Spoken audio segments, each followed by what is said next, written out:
हिलावे के पावर छलंग छौड़िया तोरा बोली में। जिला हिलावे के पावर छलंग छौड़िया तोरा बोली में।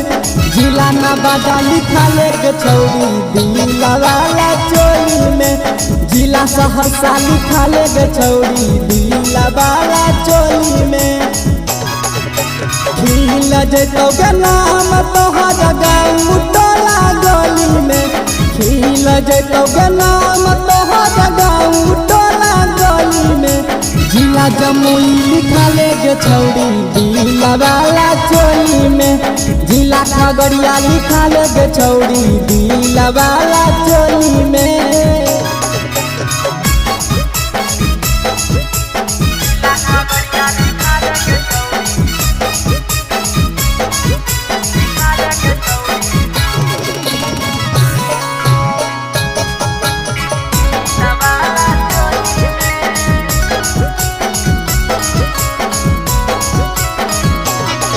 तोहर पातर छलो कमरिया पीने छही गे घरिया। ये नल चले गे छवरी छिए जिलाई खगड़िया।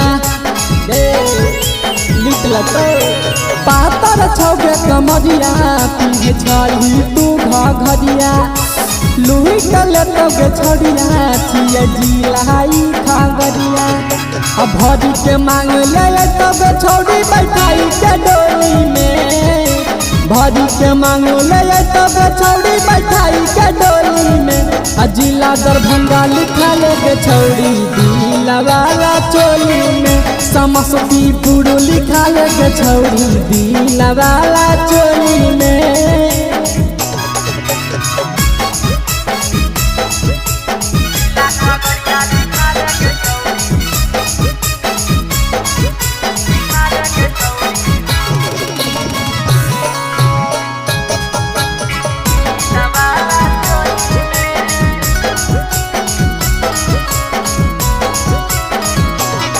आगे जमुई के छौड़ा चाहे छौगे तोरा। चल न मजा के दही बिछाई के बोरा।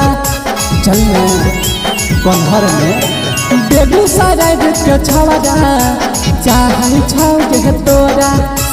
चल न मजा के दही बिछाई के बोरा। करबे तू राज छौड़ी विजया के टोली में। करबे तू राज छोटू भैया के टोली में। जिला जमुई लिखाले के छौड़ी दिला वाला चोली में। जिला खगड़िया लिखाले के छौड़ी दिला वाला